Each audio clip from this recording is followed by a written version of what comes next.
صلی اللہ علی محمد صلی اللہ علیہ وسلم۔ اعوذ باللہ السمیع العلیم من الشیطان الرجیم، بسم اللہ الرحمن الرحیم، والصلاة والسلام علی رسولہ الکریم۔ بخاری شریف باب الصلاۃ جاری ہے، اور باب الصلاۃ میں جو باب ہم نے پچھلی دفعہ شروع کیا تھا وہ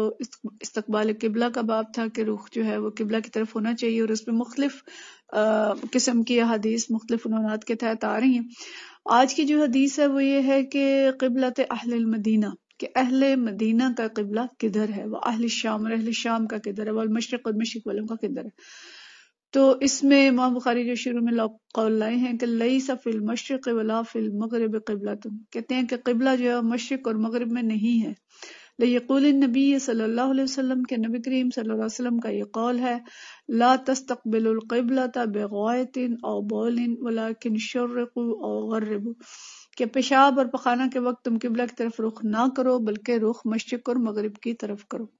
اب اس حدیث سے ہمیں کنفیوز نہیں ہونا چاہیے، اور ہمارے درمیان الجھن نہیں ہونی چاہیے کہ جو نبی کریم صلی اللہ علیہ وسلم فرما رہے ہیں کہ قبلہ کی طرف منہ نہ کرو لیکن مشرق اور مغرب کی طرف کرو، تو ظاہر ہے ہمارے علاقے کے لیے یہ حدیث نہیں ہے۔ اس کا پہلا حصہ تو ہمارے لیے ہے کہ لا تستقبلوا القبلۃ بغائط او بول، کہ پخانے اور پیشاب کے وقت جو رخ ہے وہ قبلہ کی طرف نہ کرو، لیکن دوسرا حصہ جو ہے کہ شرق اور غرب، یہ ہمارے لیے نہیں ہے، یہ اہل مدینہ کے لیے ہے،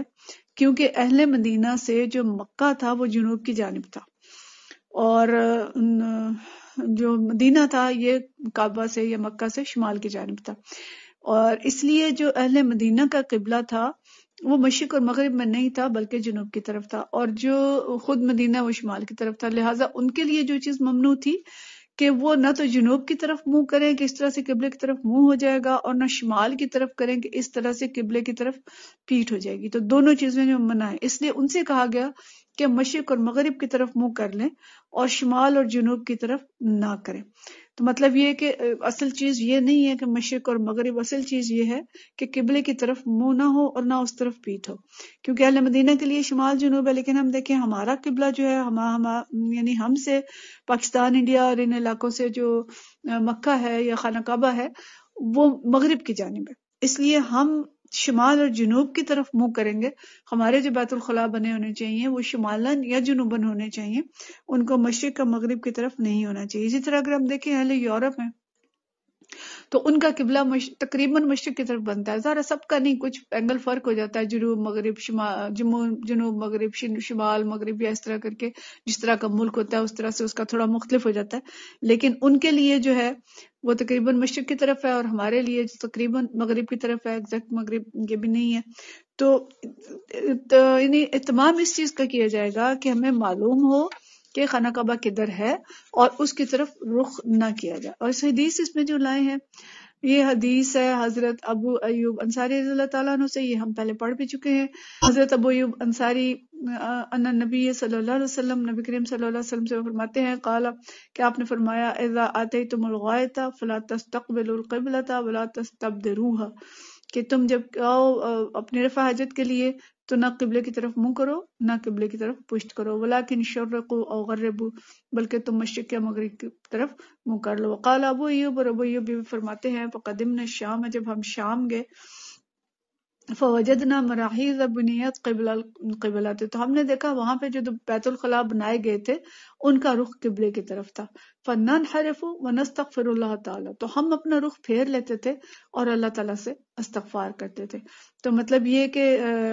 ہم کوشش کرتے تھے کہ بیت الخلاء بنے ہوئے تھے اور ان کا رخ اس طرف تھا، تو اس کو ہم اس بیت الخلاء کو تو بدل نہیں سکتے تھے، لیکن ہم خود جب اس پہ بیٹھتے تھے تو اپنا رخ جو ہے وہ تھوڑا بدل لیتے تھے کہ ہمارا رخ قبلے کی طرف نہ ہو، یعنی ترچھے ہو کے بیٹھتے تھے، اور استغفار اس لیے کرتے تھے کہ ان کا خیال تھا کہ پتہ نہیں ہم نے پوری طرح سے انحراف کیا ہے یا نہیں کیا، تو اللہ سے معافی طلب کرتے تھے کہ اگر اس میں کوئی کمی بیشی رہ گئی ہو تو ہمیں معاف کر دے۔ تو یہ ہمارے لیے بھی ایک راستہ ہے کہ اگر ہم کسی اس ایسے واش روم میں جائیں، کسی ایسی جگہ جائیں، ہمارے یہاں بھی دیکھا گیا ہے کہ بعض لوگ ایسے ہوتے ہیں کہ جو اس کا اہتمام نہیں کرتے، خاص طور پہ ہوٹلز کے اندر اگر جائیں، جو 5 اسٹار ہوٹلز ہیں یا بڑے بڑے، تو ان کے اندر کوئی ایسا اہتمام نہیں کیا گیا ہوتا اور بعض کا ان کا رخ بالکل قبلے کی طرف ہوتا ہے۔ تو اگر ایسی کوئی صورت ہو تو اس میں ترچھا ہو کے بیٹھا جائے اور اپنے آپ کو حتی الامکان بچایا جائے کہ اس حدیث کی خلاف ورزی ہم نہ کریں۔ اور ہمیں پتہ چلتا ہے کہ اصل میں جو قبلہ ہے اس کی تعظیم ہے، اور اللہ کا فرمان ہے کہ وَمَن يُعَظِّمْ شَعَائِرَ اللَّهِ فَإِنَّهَا مِن تَقْوَى الْقُلُوبِ، کہ جو کوئی اللہ کے جو شاعر ہیں ان کا احترام کرتا ہے تو یہ قلوب کے تقوی کی علامت ہے۔ جس میں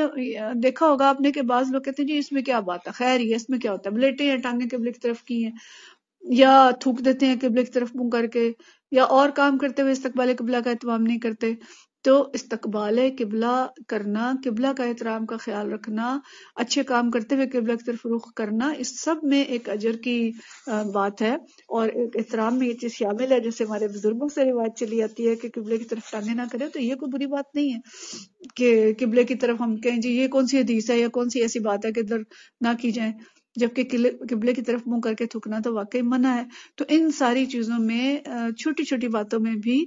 احترام قبلہ اور قبلہ کا جو اللہ کا جو شاعر ہے اس کی تعظیم کرنا یہ ضروری ہے۔ اسی طرح سے جو باقی شاعر اللہ ہے ان کی تعظیم بھی کرنا، کہ جانماز ہے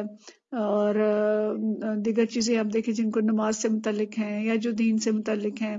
ان سب شاعر کا احترام کرنا، وہ کتابیں جن کے اوپر اللہ کا نام لکھا ہوا ہے، خود قرآن پاک اور کوئی کتابیں جن کے اوپر اللہ کا نام ہو، رسول اللہ صلی اللہ علیہ وسلم کا نام ہو، حتیٰ کہ کوئی کاغذ جس پہ اللہ رسول کا نام لکھا ہے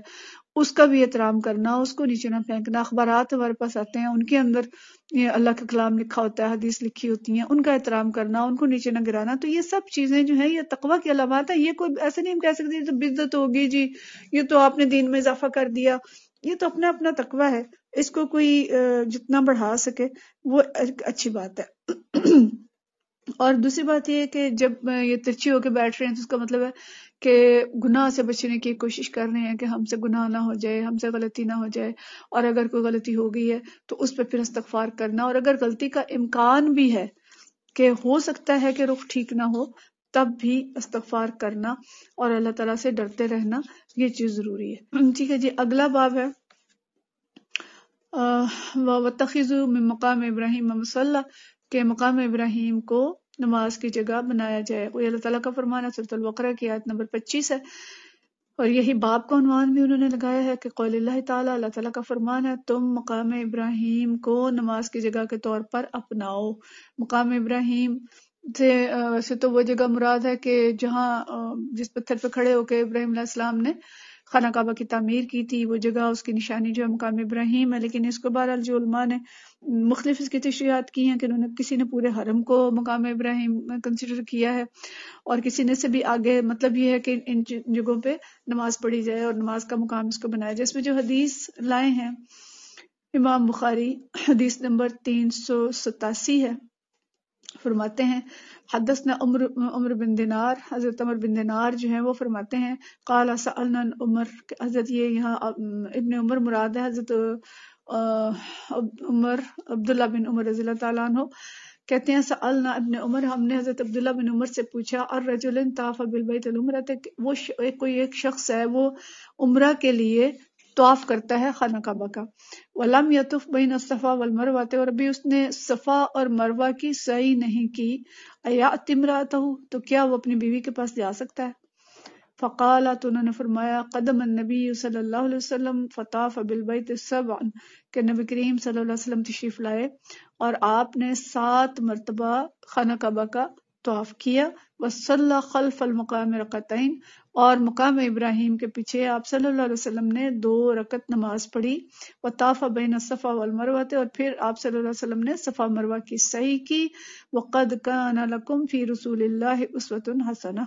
اور تمہارے لیے نبی کریم صلی اللہ علیہ وسلم کے جو زندگی ہے اور آپ صلی اللہ علیہ وسلم کا جو اسوہ ہے اس میں بہترین نمونہ موجود ہے۔ وسألنا جابر بن عبداللہ، اور ہم نے جابر بن عبداللہ سے بھی اس کے بارے میں پوچھا، فقال، تو انہوں نے فرمایا لا یقربنہا، وہ اپنی بیوی کے قریب نہیں جائے گا، حتی یطوف بین الصفا والمروہ، جب تک کہ وہ صفا اور مروہ کے درمیان سعی نہیں کر لے گا۔ تو مطلب یہ ہے کہ جب تک کوئی شخص صفا اور مروہ کے درمیان صحیح نہ کر لے، یعنی عمرہ پورا نہ کر لے، اور عمرہ معلوم ہے ہمیں کہ شروع ہوتا ہے طواف سے اور اس کے بعد درمیان میں زمزم وغیرہ درمیان میں نفل پڑھیں 2 رکعت اور پھر صفا مروہ کے صحیح کریں، تب عمرہ جو ہے وہ مکمل ہوتا ہے. تو مطلب یہ کہ جب تک عمرے کے تمام جو اس کے جو اجزاء ہیں وہ مکمل نہ ہو جائیں اس وقت تک احرام نہیں کھولا جا سکتا، اور اس وقت تک احرام کی تمام شرائط جو ہیں کسی شخص کو پوری کرنی ہوں گی. جو کچھ بھی اس کے اندر ہے وہ ساری تفصیلات ہمیں معلوم ہے کہ وہ کیا کچھ نہیں کر سکتا احرام باندھ کے. تو تمام پابندیاں اس کو اس وقت تک کرنی ہوں گی جب تک کہ وہ مکمل طور پہ سارے جو مناسک ہیں عمرے کے وہ پورے نہیں کر لیتا. تو اس حدیث میں ویسے تو ذکر کیا گیا کہ احرام کے تقاضے کیا ہیں، لیکن امام بخاری جو حدیث لائے ہیں وہ اس لیے لائے ہیں کہ وَاتَّخِذُوا مِن مقام ابراہیم ومصلی، کہ مقام ابراہیم پہ نماز پڑھی جائے. اور اسی میں یہ ذکر ہے کہ نبی کریم صلی اللہ علیہ وسلم جب طواف کر چکے تو اس کے بعد آپ صلی اللہ علیہ وسلم مقام ابراہیم کے پاس آئے اور وہاں آ کے آپ صلی اللہ علیہ وسلم نے 2 رکعت نماز پڑھی. مقام ابراہیم جو ہے یہ اس وقت وہ پتھر ہے جس پہ کھڑے ہو کے حضرت ابراہیم علیہ السلام نے خانہ کعبہ کی تعمیر کی تھی، اور اس کو اس جگہ پہ فکس کیا گیا ہے جہاں پہ اس وقت موجود ہے وہ. اور یہ پتھر نبی کریم صلی اللہ علیہ وسلم کے دور میں بھی وہیں تھا، اور صحابہ کرام رضوان اللہ اجمعین خلفائے راشدین کے دور میں بھی وہیں تھا. حضرت عمر رضی اللہ تعالیٰ عنہ کے دور میں ایک دفعہ سیلاب آیا تھا جس سے یہ بہہ گیا تھا اور دور تک چلا گیا تھا، تو اس کو واپس لایا گیا، اور حضرت عمر رضی اللہ تعالیٰ عنہ نے پھر تحقیق کی کہ یہ کہاں موجود تھا، اور اس تحقیق کے بعد اس کو عین اس جگہ پہ رکھوایا جہاں پہ وہ نبی کریم صلی اللہ علیہ وسلم کے دور میں تھا، اور آج تک اس کے بعد یہ پتھر وہی ہے. تو یہ ہمیں پتہ چلا کہ طواف کے بعد 2 رکعت نفل جو ہیں واجب ہیں، اور سنت یہ ہے کہ یہ مقام ابراہیم کے پیچھے ادا کی جائیں. لیکن اس وقت جو صورتحال ہے اس میں مقام ابراہیم پہ نفل پڑھنا ناممکن ہے. یعنی بالکل اس جگہ پہ اگر ہم کہیں تو اس قدر رش ہوتا ہے، اور طواف کا ریلا اتنا بڑا ہوتا ہے، کسی وقت بھی جائیں تو وہاں پہ رش ہوتا ہے، سوائے کوئی خاص تھوڑے بہت وقت ہوتے ہیں، رات کا آخری حصہ یا دن کا کچھ سخت دھوپ کا وقت ہوگا جس میں قدرے کم رش ہوگا، ورنہ عمومی طور پہ اتنا رش ہوتا ہے کہ جو طواف والے لوگ ہیں دور دور تک پھیلے ہوتے ہیں. تو مقام ابراہیم کے پاس نفل پڑھنا ممکن نہیں اور بہت مشکل ہے. اور اس میں دیکھا ہے کہ بعض لوگ بالکل طواف کرنے والوں کے درمیان میں کھڑے ہو کے نفل شروع کر دیتے ہیں، اور اس کا نتیجہ کیا ہوتا ہے کہ وہ سب کے راستے میں رکاوٹ بنتے ہیں، ان کی وجہ سے لوگ دھکے کھا رہے ہوتے ہیں، اور بعض کا خود ان کے بھی کچلے جانے کا ڈر ہوتا ہے. اس لیے اس کو اب علماء یہ کہتے ہیں کہ یہ چونکہ پورا حرم جو ہے وہ بھی مقام ابراہیم ہے، ہم کوشش یہ کر سکتے ہیں کہ ہم اسی سائڈ پہ جا کے پیچھے ہو کے نفل پڑھ لیں. اگر وہاں بھی جگہ نہیں ملی، جیسے حج کے دنوں میں تو مطاف کے اندر نفل پڑھنا کسی طور بھی ممکن نہیں ہوتا، تو اس میں مسجد میں پیچھے چلے جائیں اور جہاں جگہ مل جائے نفل پڑھ لیں. اور یہ ضروری نہیں ہے کہ بالکل اس جگہ پہ ساتھ لگ کے نفل پڑھے جائیں. بعض لوگ بالکل جہالت کی وجہ سے ایسا کرتے ہیں اور وہ دوسروں کے لیے بھی تکلیف و باعث بنتے ہیں اور اپنے لیے بھی خطرہ مول لیتے ہیں. تو اس لیے اس بات کا اب ضروری نہیں ہے کہ بالکل ساتھ کھڑے ہو کے نفل پڑھے جائیں، بس 2 رکعت نماز نفل پڑھیں، جہاں آسانی سے جگہ ملے وہاں پڑھ لیا جائے. اور اس حدیث سے بھی قبلہ کی فضیلت اور اہمیت ہمیں معلوم ہوتی ہے کہ اگر مقام ابراہیم سے ہی اس کی مثال دی گئی تو اس کا مطلب ہے کہ خانہ کعبہ کے بالکل پاس ہے، اور وہاں نماز کرتے ہوئے بھی پڑھتے ہوئے جو رخ ہے وہ خانہ کعبہ کی طرف ہوگا،